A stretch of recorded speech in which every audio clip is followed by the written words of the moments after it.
Welcome back. Thank you for joining us. If you can, like and subscribe to my YouTube channel, like this video, leave some comments, and I'll be able to get back to you on those. I have a special guest with me today who I've known for probably about 36 years or so. I met him when I was in college, and he was out of college by about 10 years, if I remember right. Campus minister down at Rutgers, and that's where we got to become good friends, and we've stayed friends ever since. He has since moved back into the area, and we've reconnected. So I'm very happy to have Brother Ken Apuzzo from the Brotherhood of Hope joining me today. So, Ken, great to see you. Yeah. So, all those years ago, you were a little green freshman or a sophomore or whatever you were, and it's been really inspiring to see those days where you had nominal faith, but then your faith became very deep and very profound in your life, and wow, were you transformed? You really were transformed from a boy to a spiritual man, and to watch that happen in those years, and now even more. Right. To see how you've raised your kids, and especially, I'm sure you'll share the journey that you have with your wife, and there again, the way you stepped up into sacrificing yourself, for your family, and especially for Karen, your wife. And, right. Would you like me to say a little bit about please myself? tell about yourself and a little bit about the Brotherhood and that. Yeah. So I'm from the Bronx originally, Italian Bronx, love Italian food, and the New York has worn off slowly. I've traveled a bit here and there. My last 10 years I was in Minnesota as a campus minister at University of Minnesota. Okay. If you think you know what cold is, you don't know what cold is until you've been to Minnesota. And the winter is from like October to May. Right. So, and is there snow on the ground all the time? Snow is always out there. And what's like an average temperature in Minnesota, so like in the winter? Believe it or not, my new normal was like 10 degrees. Oh. And 10 became the new 30. Right. Like I'm walking around in like sweatshirt now, So, but as Rob said, my name is Brother Ken Apuzzo. Came from a great Catholic family. I'd say again, in the early days, we went to Mass, did stuff like that, but thank God my father and mother, when I was like late elementary, like 8th grade, went on a couples retreat, and it had a profound impact on both my father and mother, right. and faith came into our family in a way that had never been there before. I have 2 brothers and 2 sisters, and thank God each one, because really of my parents' choices and example, bringing faith really alive into our family life. All my brothers and sisters are devout Catholics and spiritual men and women, and then they've raised their children in that same dedication to the Catholic faith. I belong to a brotherhood of religious brothers, like a religious order of religious brothers. It's kind of rare nowadays. You don't meet many brothers. It's sort of a species of religious life that's slowly disappearing. But it's something that God called our founder to, Father Philip, who was just your basic, regular diocesan priest for Newark. And he had this conviction of bringing men together, totally dedicated to the Lord as their one Lord and Master and Savior and our King, and living together. So living for Jesus, what we would say our main charism is, the main gift that God calls us to witness to the world, is what's called the all-sufficiency of Christ. And I'll come back to that later. That phrase comes from a passage where Paul is actually talking about the wounds in his life, and he asked the Lord, can you take these thorns from me? And instead of taking the thorns from him, the Lord says, no, my grace is sufficient. Right. And that's where this phrase comes from for us, that the Lord is all we need, all we ever need.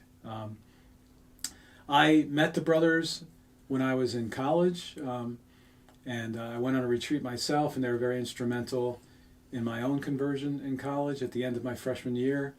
Went back to college, was looking for some kind of support. There was really kind of nothing there. I went to Rutgers University, and so I flopped around for a while. Like, I really wanted to live a good Catholic life, but I had tons of struggles and sins and difficulties that I just needed help to get out of. And finally, in my sophomore year, the brothers started the beginning of a tiny little outreach there And since I was one of the few guys they knew, they reached out to me. They bribed me with food and of course, things. College student. Yeah, and and they helped me mature into a Christian man. And you've been a part of the Brotherhood since when? Since 1981. 1981. And the Brotherhood's been around since when? 1980s. Okay, so you were right in the beginning of the Brotherhood. Yeah. And the Brotherhood's main mission is what? So our main mission is to work with Catholic young people or young adults and college students, might not necessarily be Catholic at all, and to reach them where they are in their lives, wherever that is. Some have faith. Most nowadays don't have faith at all.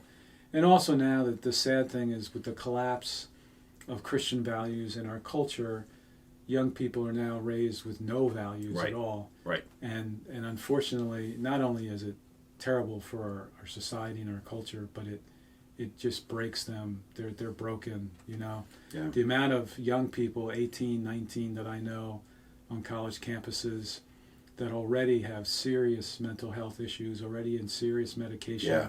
Yeah. It breaks my heart. The numbers are astronomical. You know, I often at the universities I serve in, often will know the counselors on campus because we sort of have a common mission. Ours is Christian spiritual. Theirs is also somewhat spiritual, not necessarily Christian, but they recognize the inside of the person.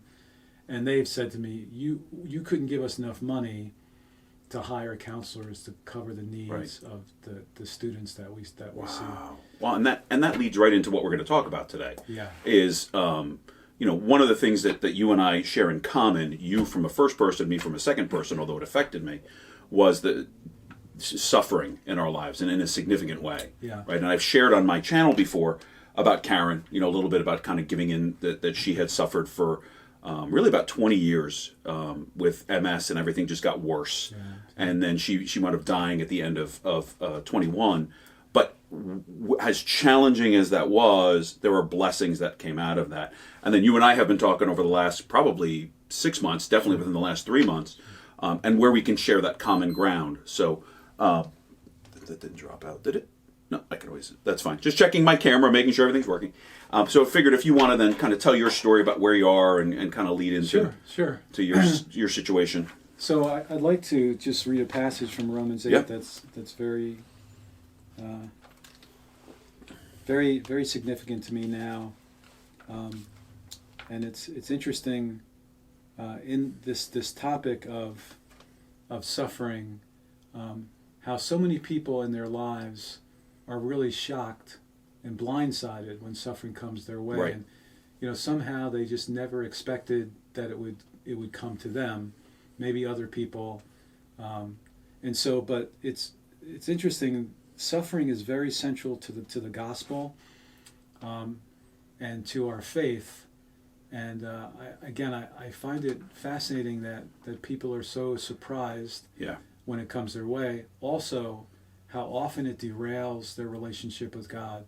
Because when you're in pain, and serious pain, and you believe we have a God who's all-powerful, all-loving, he can heal us if he wanted to, and it doesn't seem like that's happening, that causes tremendous anger, resentment of, Lord, you're supposed to be a God of love, Father of love, how come you're not helping me? Right. So just a great passage here from Romans 8, starting with 15. For you did not receive a spirit of slavery to fall back into fear, but you have received the spirit of adoption as sons, by whom we cry, Abba, Father. The Spirit himself bears witness with our spirit that we are children of God, and if children, then heirs, heirs of God, fellow heirs with Christ. Listen to this. Provided what?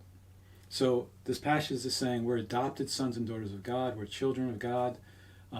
We have an awesome heavenly Father that we can call in intimate terms, Abba. And the last part says, provided we suffer with him in order that we may also be glorified with him. And I'll continue a little bit here because now suffering becomes more prominent. For I consider that the present suffering are not worth compared with the glory that is to be revealed to us. For the creation waits with eager longing for the revealing of the sons of God. For all of creation was subject to fertility, not willingly, but because of him who subjected it.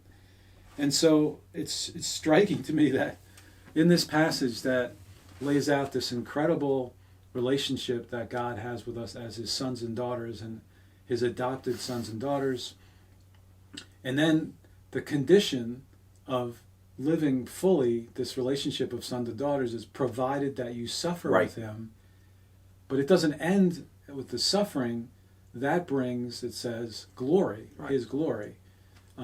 And so I'd like to just, share, Rob and I have talked about this in my own life. In the last year, it's been one of the more difficult years of my life, and some suffering, came my way that psychologically, spiritually, and physically affected me.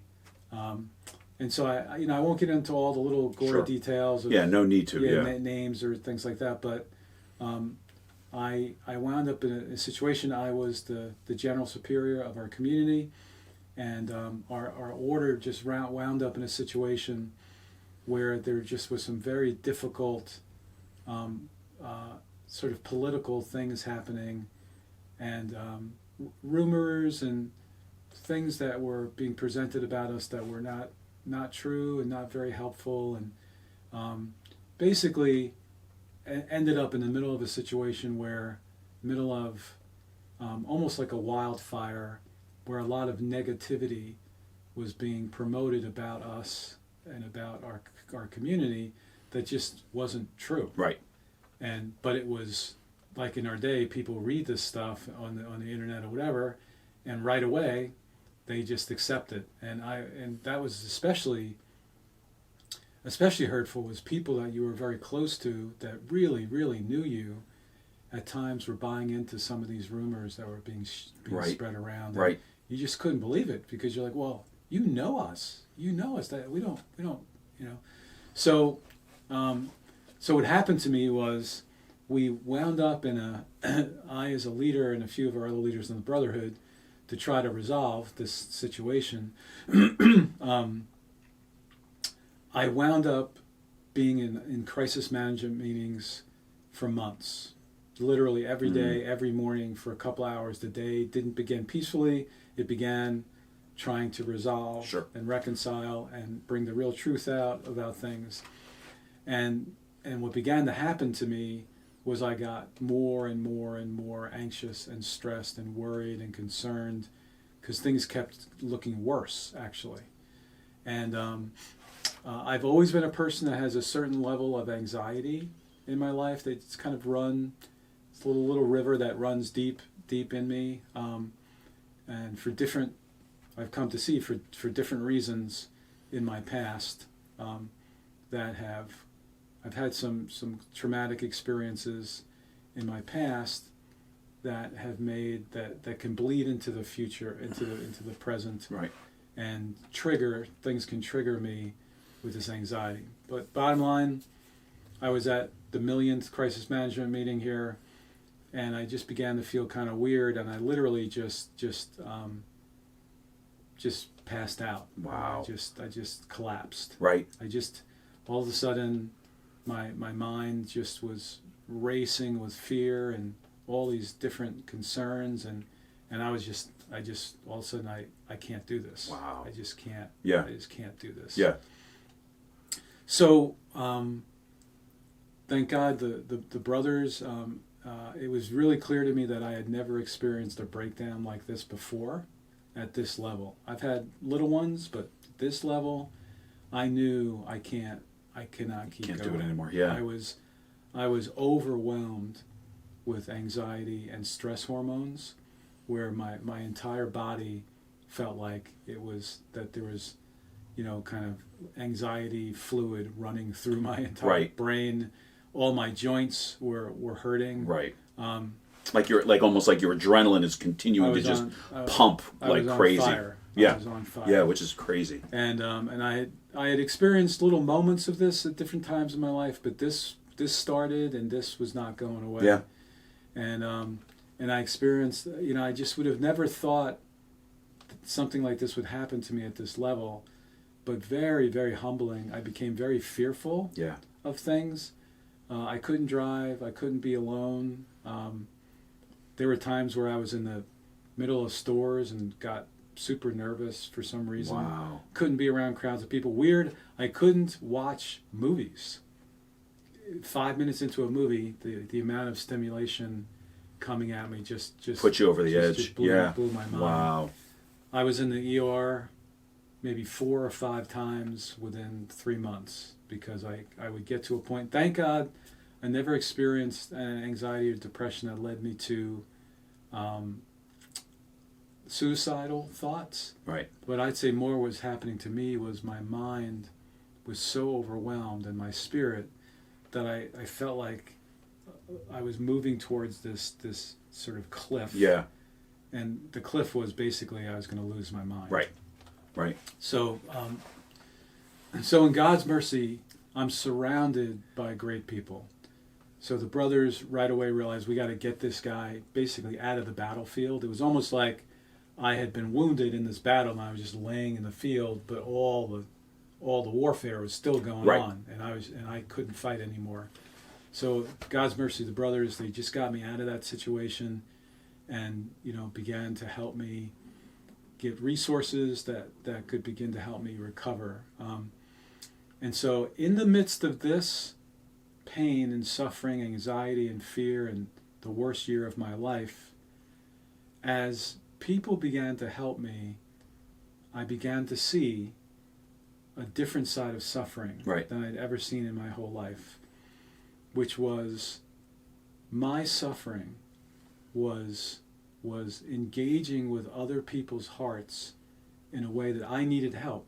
I needed help, I needed encouragement, I needed practical support, I needed spiritual support, I needed psychological help.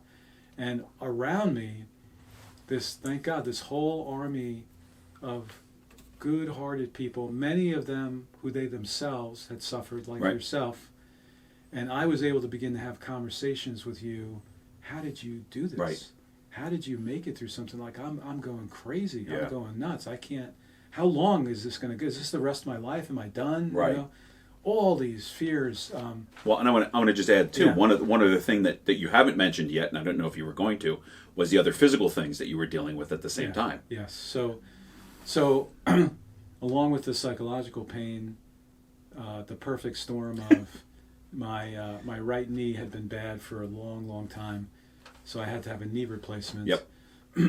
That added stress into my life, and then in the midst of this, my back, which had never been a problem before, last August, all of a sudden I started having back problems, and then I couldn't sleep at all. All these things were happening at once. No like sleep. the perfect storm of the anxiety and these other physical things thrown on top of it. Yeah. Can I take any more? Is there any more that like? Yep. So it was like, this is ridiculous, and certainly, in my relationship with God, in His mercy, I never was angry. Right. But I certainly was like, I can't. Like, what are you doing? So like St. Paul begging to take these thorns away from me. Yeah. I was crying out the same time, Lord, I can't handle all these things. And His response pretty much was, my grace is sufficient. He did not take away the pains. Yeah. And so, but this beautiful thing started to happen is, again, as I mentioned, my friends and brothers who had suffered themselves before were incredible sources of mercy and hope for me. One, they just understood. They had been there themselves. Yeah. They could describe the experience of it, and they could say to me, bro, I was where you were.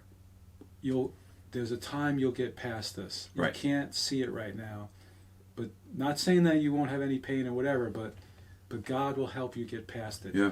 But in those moments, but essentially what I watched happen was, the more I suffered, the more help I needed. So where did I turn? So first I turned to God. And in a weird way, I realized, because I'm hurting so much, what am I doing? I'm turning to the Lord more than I ever have in my whole life. Right. Because I can't make it. I can't handle this. And so in a wild way, the Father is getting what He wants from me as a son more than anything, which is, you want to be with me. Right. More than you've ever had. Right. And I want to be with you more than I ever had. Which wouldn't have happened, probably to that degree, without having that level of suffering that you were struggling through, all these different things all at one time. Not a chance. No. So, as I experienced this suffering in my life, the most I ever had, I also began to experience being loved more than I ever had been loved. At least I know I was loved before in my life, but now it was being expressed. Yep. And it was being expressed at different levels. You know, God, I have to admit, it was hard to hear the Father's voice during this time because I was so filled with fear and pain, and to try to get through that. But I knew He was there. But it was hard to find Him at times. But then I had many friends that suffered. One of my best friends had cancer for 10 years. Yep. And we started getting together with every week at his initiative. And all those years of cancer that he went through, which is nothing compared, like I have nothing to compare with that. And he could share with me a lot of practical advice, spiritual advice, pain advice. It was so helpful to me. You know, one of his main things was, bro, like, it's going to take time. Don't push yourself to come back too fast. I did it, and you'll pay the price for it. It's going to be slow. You're looking for little victories. You're right. Just little victories. And he said for himself, a little victory was getting out of bed. Yeah. That's where it started, you know. And so I had friends like that. You know, Rob, you're one of those, and you're going to share with your relationship with Karen. I have another friend whose young wife, when she was 40, had a stroke. Yep. And his 3 sons all had mental illnesses at the same time. Yep. I've spoken to them as well, yeah. And all of a sudden, he has to take care of all these people. But what happened in all these situations was suffering was the cause of elevating love. Yeah. To a level that I now believe can't happen without suffering. Right.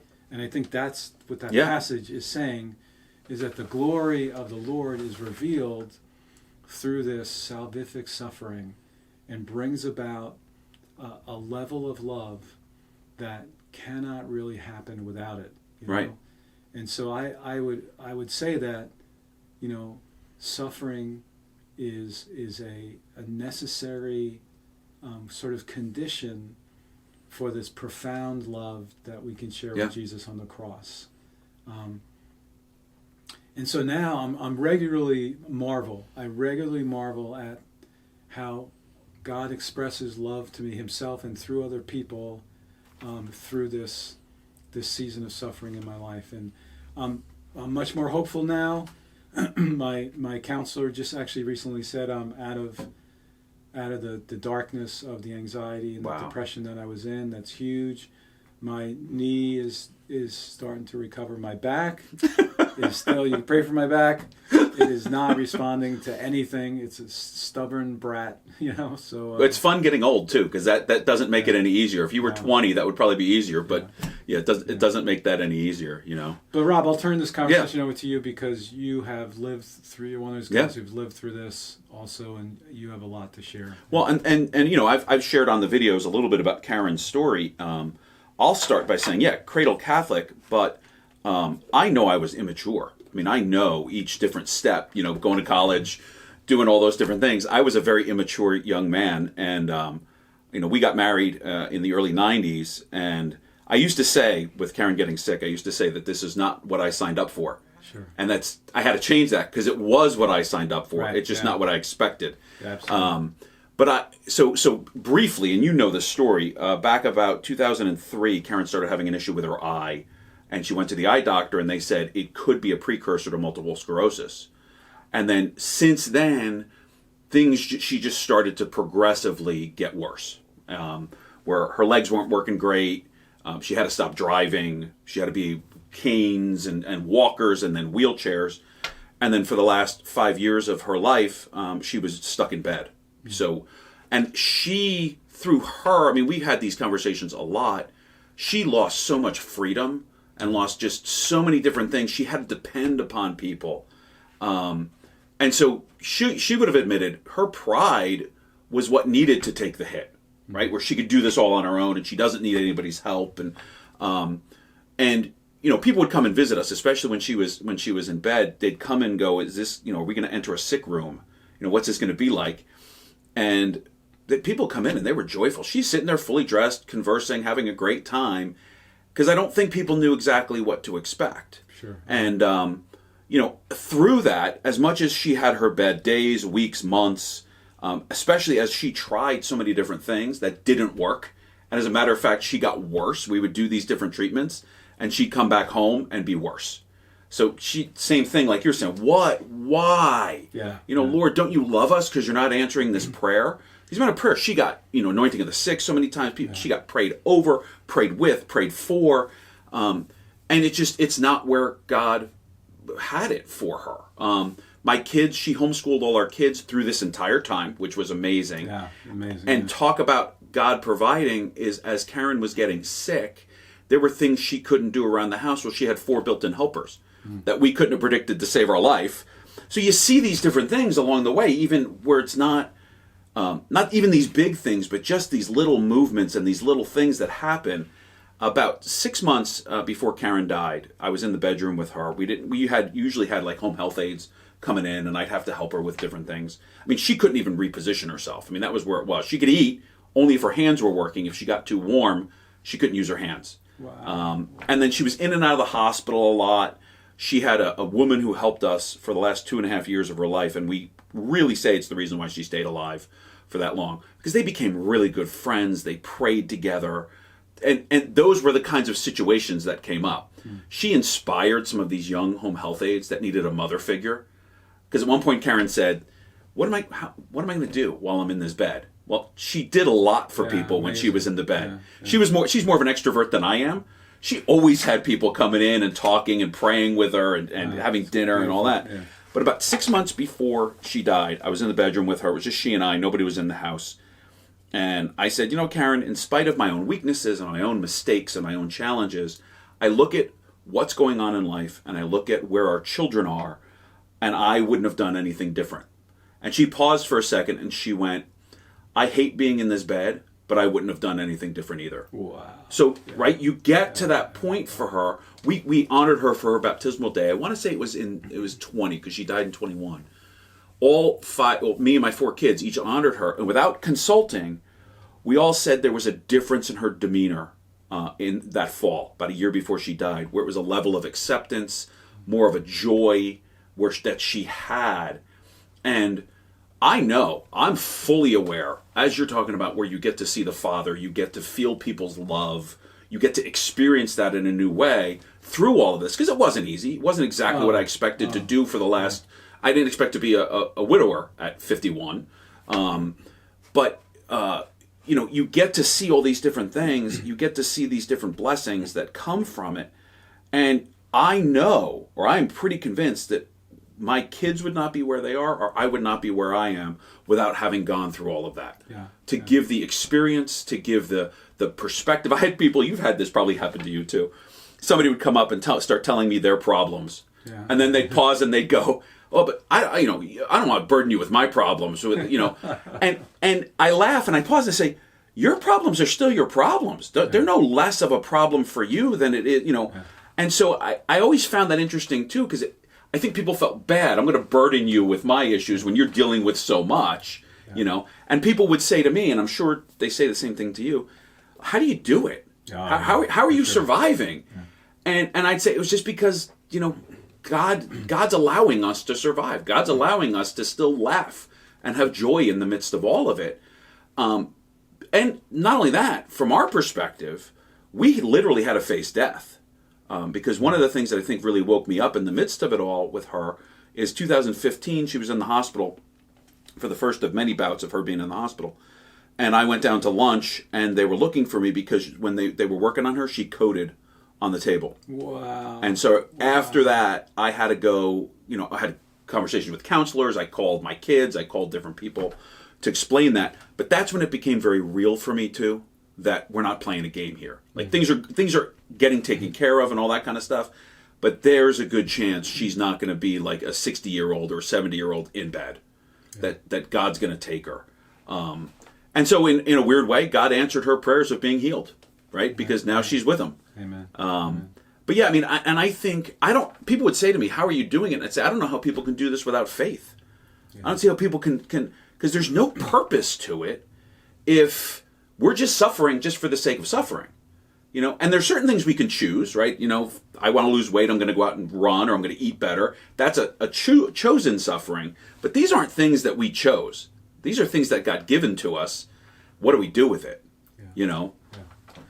Yeah, and I don't want to give the wrong, maybe I didn't give the wrong impression, but this was hard as hell. Oh, this was 100%. Let's make that very clear. This is not something that, this is great.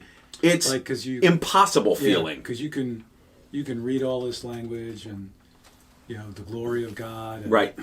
sacrifice and, Lord, I give everything to you. And then, you know, these things that the level of them you never expected, way harder than you think. And I'm still at that point where I'm getting together with people and asking them, how did you do this? Yeah.